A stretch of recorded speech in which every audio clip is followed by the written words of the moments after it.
یہ حضرت محتمیم صاحب رحمت اللہ تعالی علیہ، میں کبھی ان کے احسان کو بھول نہیں سکتا ہوں، کبھی میں بھول نہیں سکتا ہوں۔ مجھے فارسی اول سے چلایا تھا،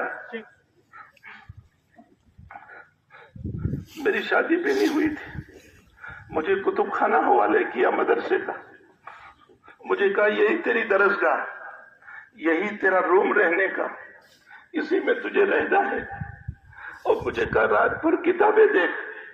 الحمدللہ جو 2 سالہ میرے نکاح کا زمانہ نہیں تھا اور نکاح نہیں کیا تھا، پورا کتب خانہ میرے حوالے کر دیا تھا، اور رات رات بھر میں کتابیں دیکھتا رہتا تھا میرے بنانے میں۔ میں اس کو کبھی نہیں بھول سکتا۔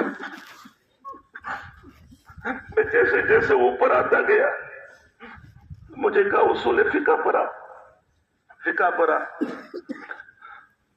مختصر پڑھا، فلاں کتاب پڑھا، شاید کوئی کتاب چھوڑی ہو جو مجھے دی نہ ہو۔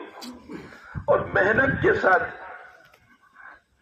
ایک واقعہ مجھے یاد آیا، پہلا ہی میرا سال تھا، یہاں 2 مہینے ہوئے تھے، اور میں نے 2 مہینے کے بعد استعفیٰ لکھ کر کے ان کو دے دیا کسی مسئلے میں۔ 2 ہی مہینے میں انسان جو طالب علم سے نکل کر آیا ہوتا ہے وہ بہت کم برداشت کرتا ہے۔ میں نے استعفیٰ لکھ کر کے دفتر میں بھیج دیا،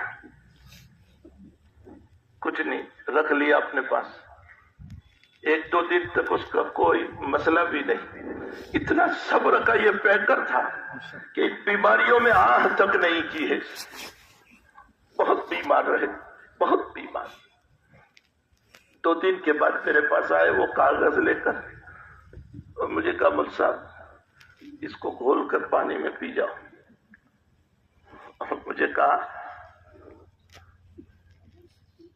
وہ جملہ مجھے یاد ہے کہ اس طرح حالات سے گھبرا کر استعفیٰ نہیں دیا کرتے، ورنہ صحابہ کے اوپر تقریریں کرنا بند کر دو۔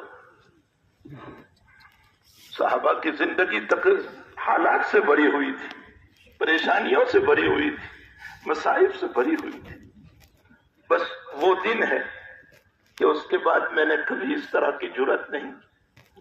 بہرحال صرف مجھے ہی نہیں، آپ اپنے چھوٹوں کو بنانے میں بڑا رول ادا کرتے تھے، ہر چھوٹے کو آگے بڑھانے کی کوشش کرتے تھے، طلباء کو کتابیں دیتے تھے، یہ پڑھو یہ پڑھو یہ پڑھو، ان کی حوصلہ افزائی کرتے تھے۔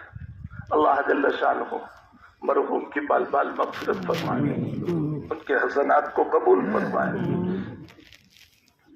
ان کے سیئات سے معافی عطا فرمائے، ان کے پسماندگان کو صبر جمیل عطا فرمائے۔ صلی اللہ علیہ وسلم۔